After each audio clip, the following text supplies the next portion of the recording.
quand j'ai commencé à voyager à mon jeune âge, j'avais moins de lignes aériennes, donc je prenais ma voiture. À l'époque, on pouvait rouler un peu plus librement que maintenant, et j'ai toujours voyagé en Europe en voiture. Et je me suis dit, mon grand rêve, ça serait de faire la traversée de l'Eurasie, de l'Atlantique au Pacifique, et le proposer à nos clients.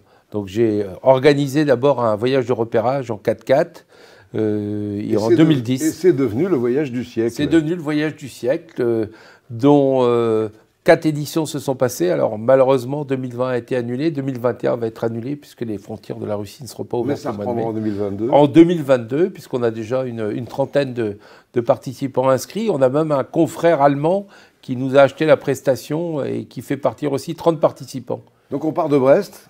On part de Brest. En autocar, en 4x4, comment? En autocar. En autocar. Dans un superbe autocar Royal Class avec entre 25 et 30 passagers maximum. Ouais. On remonte la Scandinavie pour... Alors ça, c'est l'autre carte. Ça, c'est la carte du voyage du siècle. Ça, c'est la carte du voyage du siècle. Donc du millénaire, pardon. C'est pas la bonne carte. Non, c'est... Ah, le millénaire, parce qu'il y en a un du millénaire en plus. Ouais, le voyage du millénaire, Luc va vous en parler tout à l'heure. Voilà, Atlantique-Pacifique. Le siècle. On remonte la Scandinavie par Helsinki, Saint-Pétersbourg, Moscou, Nijni Novgorod, Novosibirsk, le lac Baïkal. Avant, on prend un tronçon transsibérien et le car vous suit, roule la nuit, rejoint les clients à Irkoutsk. Il y a combien de clients dans le car? Entre 25 et 30. Suivant les années, puisque c'est la 4e édition. On descend en Mongolie avec notre autocar, où les routes ne sont pas toujours fameuses. On remonte vers Oulan-Oudé, vous voyez la République de Bouriatie, toujours en Russie, et on finit à Vladivostok. Et on propose même une extension Corée du Nord. Et chaque année, il y a 5-6 clients qui profitent. La Corée du Nord accepte des touristes. Oui.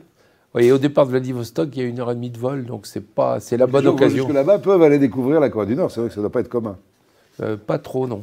Alors, Vladivostok, Brest-Vladivostok, il faut combien de temps? 49 jours avec l'autocar. On reste 3 jours à Moscou, 4 jours, 3 jours sur le lac Baïkal, 3 jours en Mongolie. Vous voyez, on prend le temps de découvrir. On n'est pas constamment sur la route. Non, évidemment. On a des guides, on a une guide accompagnatrice qui fait tout le voyage et on a des guides locaux également, compte tenu de la spécificité de chaque région. Il faut absolument que les gens découvrent le meilleur, avec des déjeuners insolites chez l'habitant, des superbes choses à découvrir.